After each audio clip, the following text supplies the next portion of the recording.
Ça, c'est les médicaments. Là, Ensuite, il y a toutes les thérapies cognitivo-comportementales. Il y a toutes on ne met pas un téléviseur dans la chambre.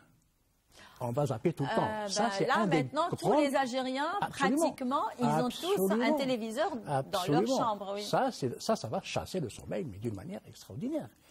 Quand on va dans la chambre, c'est pour dormir. C'est pour ça qu'on voit nos jeunes actuellement qui dorment à des moments un petit peu bizarroïdes. Hein. Il y a même des jeunes, comme vous le dites, qui, pour répéter un peu les trucs de leurs parents, vont se mettre sous la couette en train de zapper. Voilà. Jusqu'à 2h, 3h du matin. Incroyable, c'est incroyable. Oui. Une addiction, carrément. Ça, c'est de l'addiction. Ça, c'est vraiment de la dépendance et de l'addiction. Ça, c'est l'aspect psychopathologique. Mais il y a un effet de la lumière bleue, qu'on appelle maintenant, qui va stimuler, donc... et va créer un blocage de la mélatonine. Très bien. Ça, c'est clair, c'est sur le plan. C'est la physiopathe toute parlante. Très bien. Alors, docteur Barli, je reviens vers vous d'ailleurs et vers la médecine orthomoléculaire. Alors, quelles sont les pratiques de cette médecine? Les pratiques de cette médecine sont totales et globales. Donc, ça va pour aider, par exemple, le sommeil. On préconise, par exemple, nous, bien entendu, la mélatonine, le magnésium avant de dormir pour lever ce stress accumulé.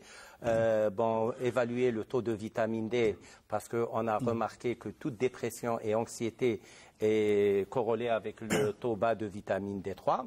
Et contrairement aux préjugés, on peut prendre la vitamine C juste avant de dormir parce qu'elle permet de lever ce stress. Mais si on a peur de ne pas, si on a ce préjugé, c'est le préjugé qui nous empêche de dormir. Mais au contraire, ça permet de dormir comme un bébé et avoir un sommeil réparateur. Donc voilà la complémentarité. C'est un sommeil naturel. C'est pas un sommeil induit, comme lorsqu'on prescrit des anxiolytiques. C'est pas la même chose. C'est ça le distinguo pour que alors les gens comprennent. Nos grands-parents d'ailleurs et nos parents, c'est qu'ils ont un rythme de sommeil très régulier. C'est-à-dire que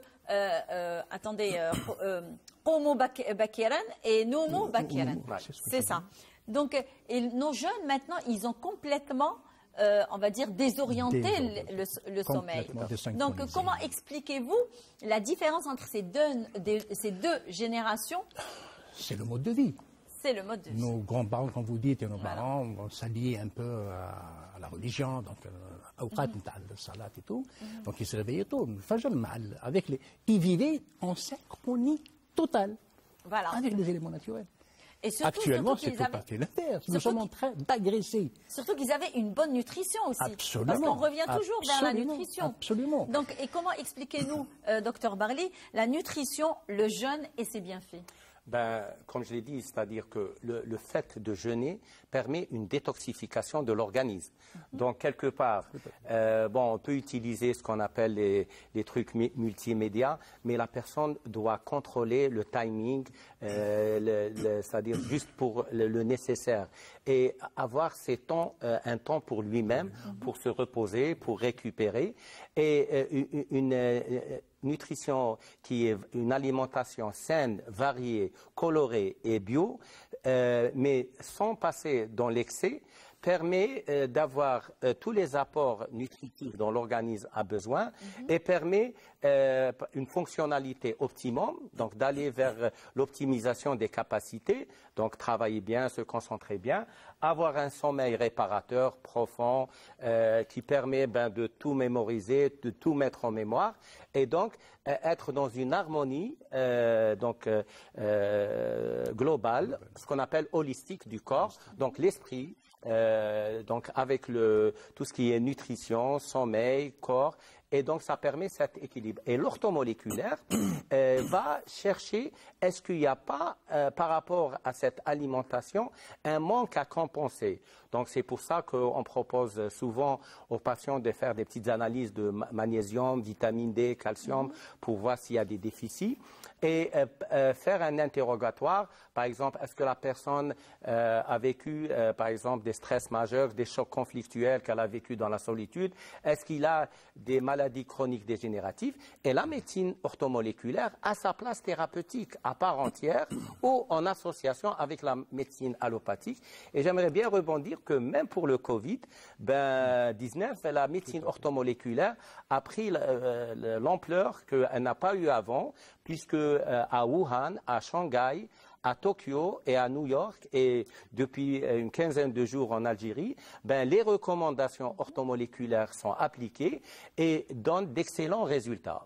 Si je peux vous donner un petit aperçu rapidement, par exemple, docteur Peng à Wuhan, c'est lui qui a entamé la thérapie à base de vitamine C à des doses de 25 à 50 grammes par voie intraveineuse. Ça a donné d'excellents résultats. Oui. Puis docteur Richard Cheng à Shanghai a lancé également la thérapie qui a été validée par le gouvernement local de Shanghai et également à Hubei, donc pour Wuhan. Au Japon, actuellement, notre ami qu'on a reçu 4 fois en Algérie et notre président de la Société savante internationale, Atsuya Nagishawa, a appliqué ces recommandations et 900 médecins au Japon l'appliquent. Et au niveau des États-Unis d'Amérique, Andrew Saul à New York, Thomas Levy au Colorado, Caroline Dean à Hawaï, ont lancé et ont même demandé à la présidence de la République américaine d'appliquer ces protocoles et ils ont été appliqués. Et actuellement à New York, plus de 23 hôpitaux appliquent le protocole thérapeutique, donc vitamine C 15 voire 25 ou 50 grammes en intraveineuse par jour, du magnésium, vitamine D, sélénium, zinc et donc tout ça. Alors que nous on trouve dans les produits les plus simples chez nous, on va dire comme orange, kiwi, fraise, etc. Il y a beaucoup de vitamine C dans notre persil, céleri, hein. Justement, alors persil, céleri, etc. Alors quand on parle justement de jeûne, on parle aussi de Ramadan. Alors il y a l'excès de sel, l'excès de sucre, l'excès de gras, alors qui déteignent aussi sur notre sommeil. Les vertus de la médecine traditionnelle. Oui. Voilà. Alors, quelles sont les bonnes manières à reprendre pour reprendre un bon sommeil pendant le mois de Ramadan? Est-ce que vous savez combien on dort pendant notre vie? Oula. Oui, c'est tout simple. Je sais que c'est approximativement entre 7 et 8 heures par jour. Normalement, ça fait un tiers. Ça fait un tiers. Ça fait un tiers de notre vie. C'est-à-dire, si on calcule de façon arithmétique toute simple, quelqu'un qui va vivre 75 ans, d'une manière générale, il va dormir 25 ans. Voilà. C'est énorme. C'est toute une vie. C'est toute une vie, tout à fait. D'où l'importance, bien sûr, du sommeil. Pour revenir à ce que vous me demandez, oui, mais il faut reprendre les habitudes classiques, d'aller dire, de se réveiller le matin, donc de ne pas trop dormir. Trop dormir. Alors, il faut faire une différence entre trop dormir en tant que sommeil, dormir, ou bien le temps passé au lit. Même le fait de rester trop longtemps au lit est un équivalent de grasse matinée, est un équivalent de trop dormir. En fait, de rester en place, ça peut entraîner aussi des phénomènes comme ça.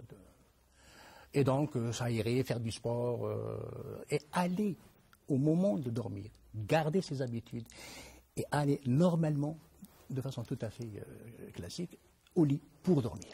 Voilà. C'est pas pour surtout que maintenant on peut lire, oui, ça c'est recommandé, mais mettre une télévision, zapper tout le temps, ça c'est vraiment désastreux ce que font les gens.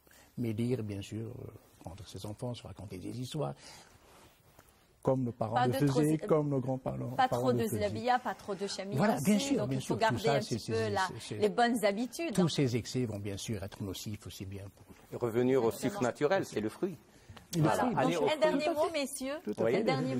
J'aimerais juste un petit remerciement à tous les médecins en Algérie qui sont dans cette lutte contre le Covid-19. J'aimerais un petit salutation à l'équipe ici d'Oran, Dr Saïd Ibn Issaad, service pneumophysiologie et réanimation pour le Covid, qui a appliqué depuis 15 jours les recommandations orthomoléculaires et sur 12 patients avec des résultats qui ont été formidables. Bien, on la recevra ici. Voilà, oui, avec grand plaisir.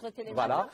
Et également les médecins de Blida, de Boufarik, d'Alger. Donc je nommerai Bni Messous, Douira, Bab el Oued et Hussein Dey, Tizi Ouzou et Constantine, qui ont lancé depuis 15 jours ces recommandations. Et la bonne nouvelle, on est la 4e nation au monde, après la Chine, le Japon, les États-Unis. L'Algérie est la 4e nation qui applique les recommandations orthomoléculaires. C'est des recommandations qu'on ne peut pas demander à la tutelle de les faire, parce que c'est du ressort du médecin médecin pour booster l'immunité. Donc ça permet de très bons résultats. Un dernier mot. Un dernier mot.